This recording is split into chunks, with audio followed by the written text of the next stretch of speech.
Les patriotes ivoiriens et les panafricanistes de la diaspora ont réussi ce samedi 11 avril 2015 une grande mobilisation à Paris, en commémoration du 11 avril 2011 qui a vu le renversement du régime du président Laurent Gbagbo et l'assassinat de la démocratie en Côte d'Ivoire.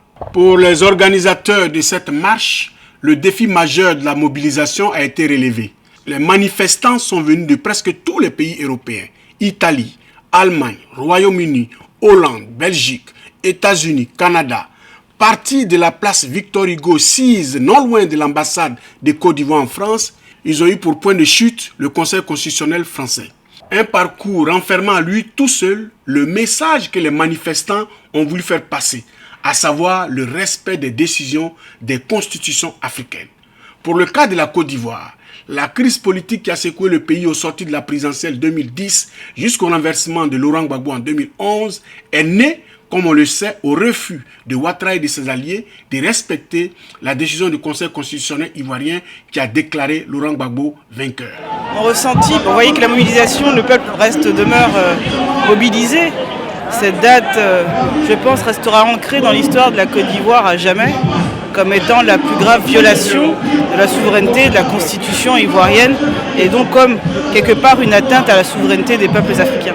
Bonsoir camarades d'Igna Afrique Biti, de l'Italie. Je suis là, je ne pouvais pas manquer à ce rendez-vous important. Il faut donner du courage à ceux qui ne voient pas. Nous travaillons. Il faut commémorer ce moment très solennel, et pour dire que les pays colonisateurs, la communauté internationale commet une grave erreur, et nous sommes là, que les Ivoiriens comptent sur nous. Nous travaillons en dehors de ce qu'ils voient, nous travaillons sur nous pour établir l'ordre en Côte d'Ivoire, pour la restauration, la normalisation de la vie en Côte d'Ivoire. Le 11 avril est une date particulièrement douloureuse, puisque, comme l'a dit le président Gbagbo à La Haye, l'armée française a fait le travail, à savoir la sortie de sa situation de président, alors qu'en fait, le Conseil constitutionnel l'avait déclaré élu. Donc, le président Obama dit qu'il faut des institutions fortes et non des hommes forts, mais on voit bien que la communauté internationale, avec en premier lieu la France, n'a eu cure de respecter cette constitution. Et je crois qu'aujourd'hui, 4 ans après, j'avais dit à l'époque que la Côte d'Ivoire ne se réconcilierait qu'avec Laurent Gbagbo vivant mais libre. Et on voit bien que le fait qu'il soit toujours détenu de façon totalement injuste et arbitraire à La Haye montre bien que le pays n'est pas réconcilié et qu'au contraire dans ce pays s'est instaurée une situation d'autoritarisme, de violation permanente des droits de l'homme qui n'est pas à l'honneur de la communauté internationale qui soutient ce régime du président Ouattara. Voilà tout ce que je peux dire. Sentiment de révolte, d'injustice et de falsification de l'histoire politique de ce pays. Et je crois que la meilleure réponse à ce qui s'est passé il y a 4 ans, c'est qu'au fond aujourd'hui, comment dirais-je, le 11 avril, bien évidemment, 2011, est l'une des pages les plus sombres de l'histoire politique de l'Afrique et peut-être l'une des pages les plus sombres tout simplement de la politique coloniale et néocoloniale française. Il y a là quelque chose d'invraisemblable. On a vu un chef d'État encore en fonction, capturé par l'armée coloniale, remise à ses ennemis, et puis le reste coulé de source. Je crois que je pense franchement que cette date véritablement du 11 avril 2011 a marqué une véritable rupture par rapport à la farce qu'a constitué le processus prétendument de décolonisation. On a vu qu'il y avait décolonisation et que dans le cas de la Côte d'Ivoire, eh bien, il s'est avéré que Laurent Gbagbo n'était pas celui qui devait se soumettre aux diktats de l'ancienne puissance coloniale et qu'il a réjailli à sa manière et que on a vu l'ambassadeur de France qui regardait de manière hilare la capture du président. La capture du président regardait de manière avec un air hilar, comme si au fond il se réjouissait, et cela nous renvoie quasiment peut-être à l'histoire même de la colonisation il y a 100 ans, il y a 200 ans, où on arrivait, l'armée, les petits soudards venaient capturer les chefs et les emmener, les embarquer sans aucun...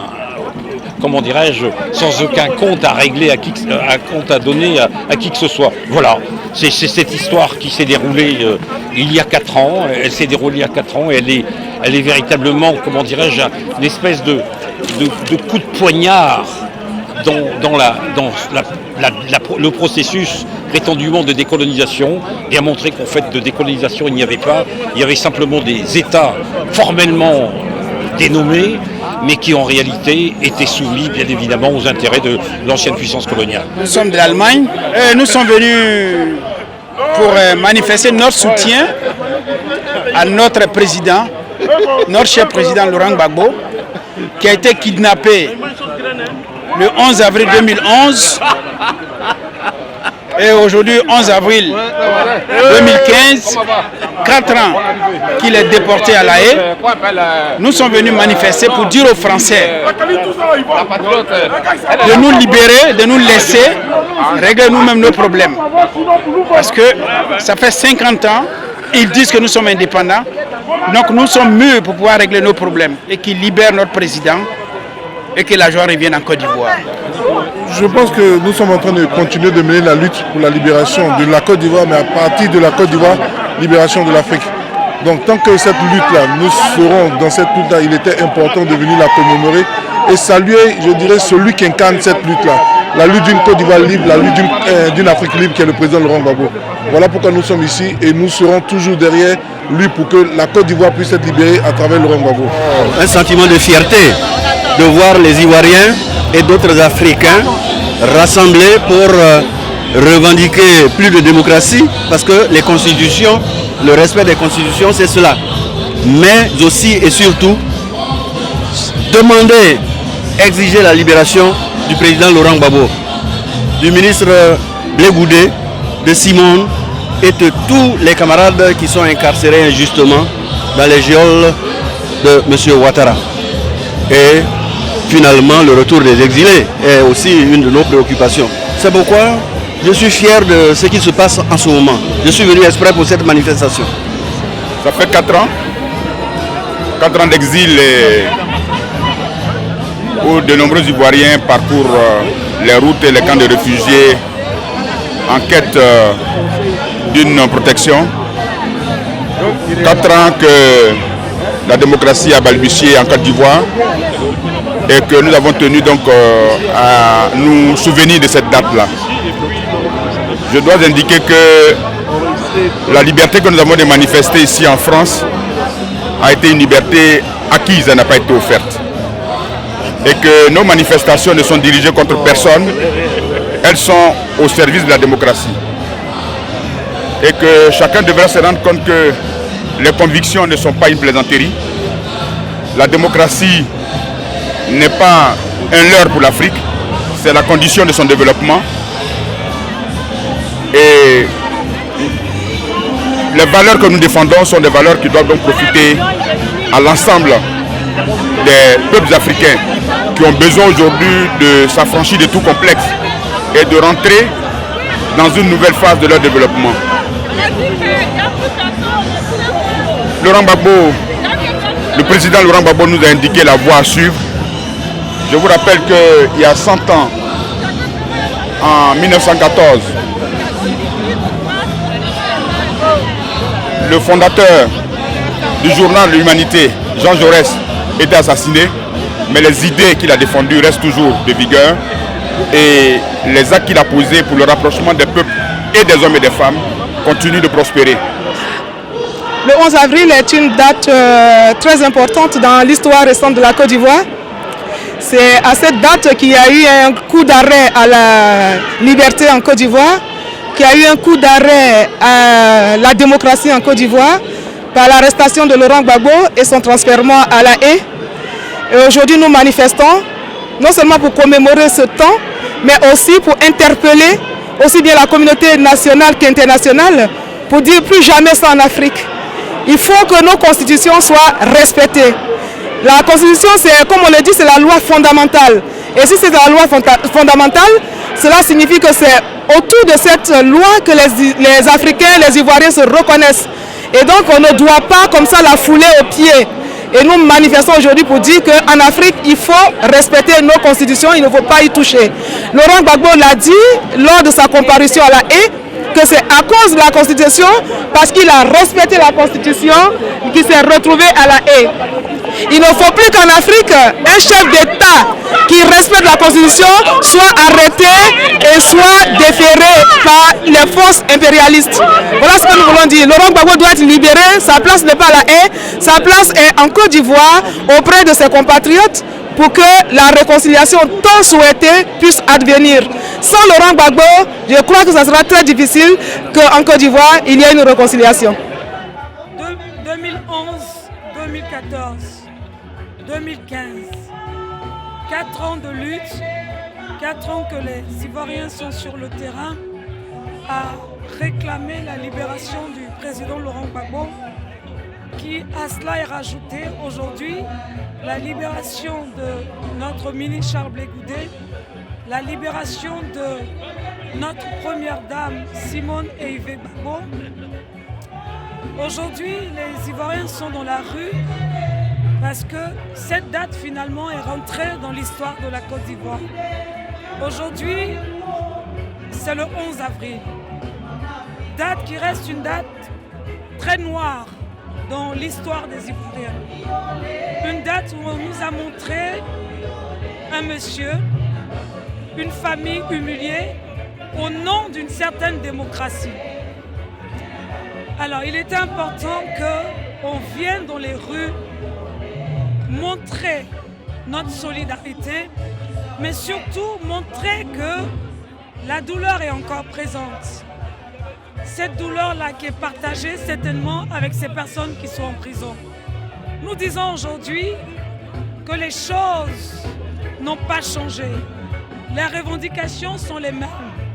Libérer Gbagbo, libérer Blé Goudé, libérer Simone et libérer les prisonniers, ceux qui sont anonymes, ceux dont on ignore le nom, ceux qui ne sont pas des prisonniers connus, des gens discrets qui meurent dans les cellules à Abidjan. Ça existe encore. Aujourd'hui, on a fait taire tout ce qui était divergence politique. On a fait asseoir tout ce qui était querelle personnelle. Et on s'est mis au-delà de tout ça pour venir dans la rue pour dire que nous voulons que le président Gbagbo sorte de la haine. 11 avril 2011, 11 avril 2015, que de douleur depuis 4 ans, de désespoir, d'amertume et surtout de révolte. 2011, comme depuis 2010, 82, 2002, notre pays est en ébullition et le 11 avril a été le jour qui a couronné tout le désastre français que nous avons vécu depuis des années. Ça me rappelle des morts, la négligence de notre constitution et surtout, encore de nos jours, la colonisation. Parce que chaque fois, j'ai cru qu'on était indépendant, mais depuis le 11 avril 2011, nous voici encore à l'ère de la pierre taillée, à l'ère de l'esclavage, qui ne dit pas son nom, mais qui est encore pire que celui qu'on a vécu. 11 avril 2011, 11 avril 2015, aujourd'hui, toute l'Afrique se retrouve pour non seulement témoigner le fait que la Côte d'Ivoire avait été meurtrie le 11 avril 2011, le président Laurent Gbagbo, qui a été élu par tous les Ivoiriens, a été capturé par la France. Aujourd'hui, nous nous retrouvons 4 ans après, parce qu'il se retrouve dans les geôles du goulag européen. Aujourd'hui, 11 avril 2015, toute l'Afrique, avec les Ivoiriens, voudrions témoigner notre affection à notre président, le président Laurent Gbagbo, là où il se trouve. Tous les Ivoiriens, toute l'Afrique est derrière lui, est avec lui pour ce combat. C'est un président qui a toujours combattu pour la souveraineté des États, en particulier pour la souveraineté de la Côte d'Ivoire. Aujourd'hui, voyez-vous, sur Paris, on voit tout un monde. Ce monde-là voudrait dire à la France, à l'ONU, aux grandes puissances, que l'Afrique unie, l'Afrique peut s'en sortir. Nous sommes aujourd'hui déterminés à montrer aux yeux du monde que nous pouvons nous unir pour combattre l'impérialisme. Je suis Marie-Thérèse Le Marchand, présidente de la FIDOP France, représentante du Dr Boga Sako Gervais, fondateur de la Fondation ivoirienne des droits de l'homme. Et je suis ici pour commémorer le 4e anniversaire du 11 avril, donc de la situation, la crise post-électorale qui a été sanguinaire dans notre pays à ce jour. Je suis là surtout pour témoigner qu'après 4 années passées, la situation sociopolitique n'a pas changé. Oui, elle n'a pas du tout changé, d'autant plus que nous assistons encore à des arrestations arbitraires, nous assistons encore à des frustrations, nous assistons aussi à des déportations de part et d'autre de nos concitoyens à des endroits méconnus jusqu'à ce jour. Je tenais à vous remercier. Je tenais à dire que c'est un sentiment de fierté. Je suis fier parce qu'en kidnappant le président Laurent Gbagbo le 11 avril 2011, le but des impérialistes était de soumettre le peuple de Côte d'Ivoire, était de décourager les Ivoiriens, de soutenir le combat pour la souveraineté et la dignité de l'Afrique. 4 années après, vous pouvez vous-même le constater, les Ivoiriens sont debout. Les Ivoiriens refusent d'être soumis. Les Ivoiriens refusent que l'on leur dicte ce qu'ils doivent faire, ce qu'ils doivent penser. Nous sommes aujourd'hui dans les rues pour dire aux dirigeants du monde qu'il est temps que l'Afrique soit respectée.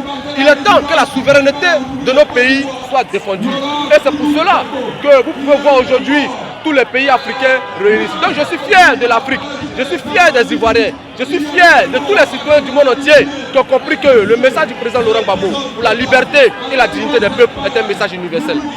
Le dialogue vous a fait choisir la guerre.